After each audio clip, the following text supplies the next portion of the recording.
Coming at you today from the farm with kind of a maybe tricky project, but a good one. We got one of these paver claws, and we're going to fix a paver here on the sidewalk that's kind of sunk in. There's actually a couple of them that are a little bit lower here. I've always liked pavers because on the farm you can repair them. Unlike concrete where I got to either break it up or cut it out and then try to put a new piece in, the pavers are much more repairable, and I've always enjoyed that. The headache is when you get one in the middle of a sidewalk that gets driven over by a vehicle. Often they get in really hard, and they're hard to get up. So I invested in one of these tools from Amazon to see if I could get it to work and see how well it worked.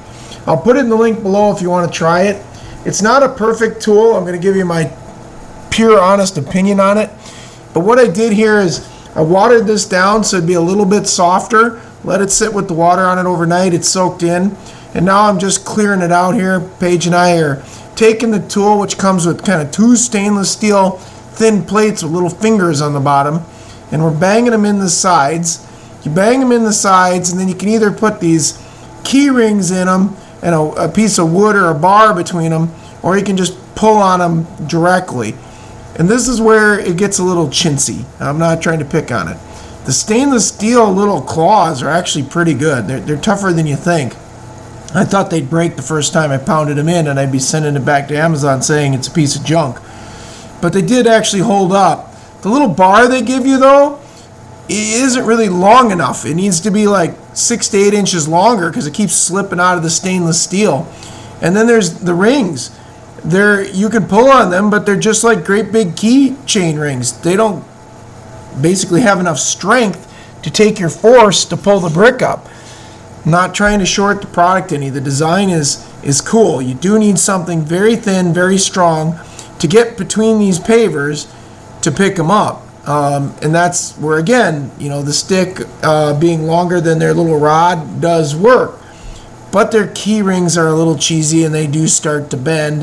The hooks are a little tricky to grab into the bricks. They want to pull the bricks next to it too.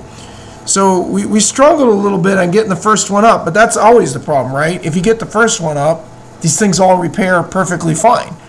So we just kept working on it, trying to get the little hooks to dig in and bite. It's just not as easy as they make it look on the little video. They just tap them in, grab them, and pull them out, but they're probably freshly laid bricks for the video. These bricks have been in for like 15 years and driven over, and they got locking sand in between them, so boy, it's aged, if you know what I mean. But a little bit more moisture, a little bit of tapping on the blocks next to them, and I finally got them to hook in enough, and I got the darn thing out. Once I got it out, I was able to move a couple around it that were a little bit sunk too, but not sunk as bad.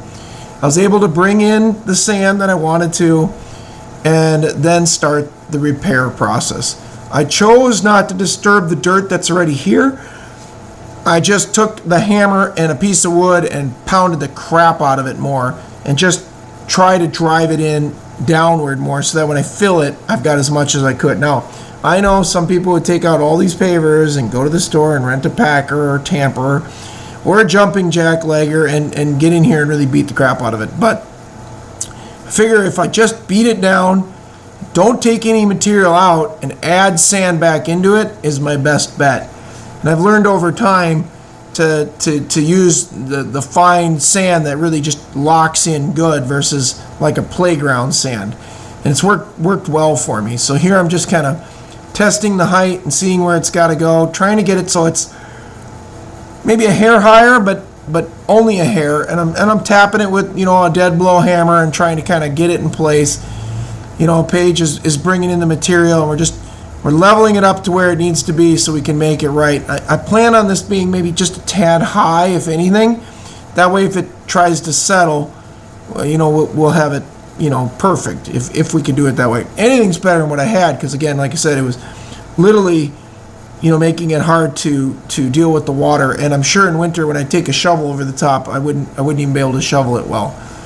We kept the order of the bricks perfect, so we didn't screw up where the bricks went. That made it a lot simpler to put back together, folks. Overall, I say it was worth it for me to buy the tool to get this brick out, and I'm happy I did, but I'm going to rip on it. The little bar they sent just too darn short. The keychain rings, they're kind of a joke. You're going to bend them if you pull hard enough on them, folks. So for what it's worth, that's where it ended up. Paige here is taking paver locking sand then and putting it around the edges, and then we're going to get this thing, locked back in with a little bit of water once we get it all swept around. Overall, the project maybe took an hour at best by the time we got it all done and cleaned up and walked away from it. So maybe a little bit more than I wanted, but again, we had to futz with that tool at the beginning to get the paver brick out. It just didn't come that easy. I'd say if you had 1 or 2 bricks and you just want to fix them, this tool would work great. If you're doing this where you got a 10, 15 bricks and they're not a real sharp edged brick and they've been in the ground for a long time and they're in with locking paver sand, you might need a couple of these because you're going to wreck some rings on it and you're going to have some difficulty pulling them up. With that being the case though, the way we did it, I think it worked out really nicely. For the amount of money I spent, it saved a lot of headache taking out the front edging and ripping our way into this. So I was very pleased. We'll get this all swept up here, take the watering can, we'll dump some water on it, and I'll show you a shot here as we finished up. Overall, like I said, project was a success. I'm pleased with it. It went really good.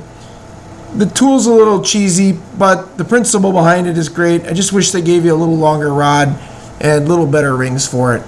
Now we got the water on it. We'll let that bake in here. That locking sand will get hard, and then this is our finished product, folks. Paver sidewalk fixed. Thanks for watching. Please like, subscribe, and follow along.